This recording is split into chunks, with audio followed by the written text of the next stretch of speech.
Thanks, Josh. On the Luke Summers hostage tape again, isn't this another sign the president's efforts to take out al-Qaeda inside Yemen have been failing?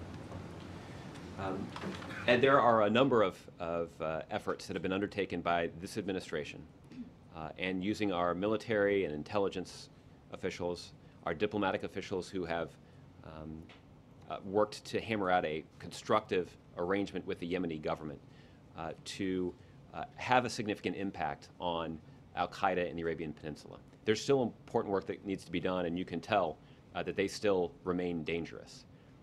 But it's been widely reported that there are a number of plots that have been disrupted because of the efforts of our men and women in the military and our intelligence officials. And that's an indication that on a daily basis, at the direction of the President of the United States, our men and women in uniform and our men and women at the State Department and the intelligence community are taking actions every single day to try to counter the threat that is posed by AQAP in Yemen. Right, but the Wall Street Journal has a long story today saying the president's idea of using airstrikes to go after al-Qaeda in the Arabian Peninsula and try to build up the Yemeni forces has not worked. The government's collapsed.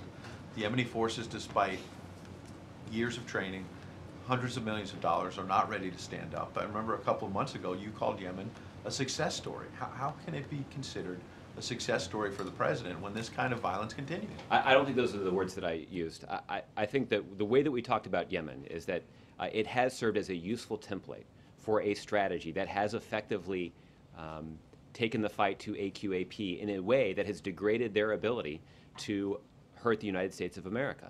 Now, in this instance, and it is a tragic one, they have taken up an American hostage.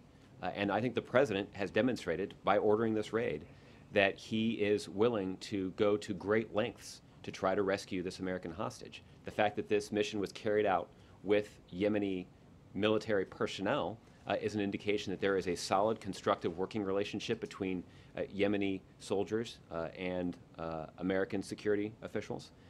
And the fact that the raid did succeed in recovering some hostages is an indication that this is a mission that they were able to carry out successfully. It did not, however, result in the rescue of Mr. Summers.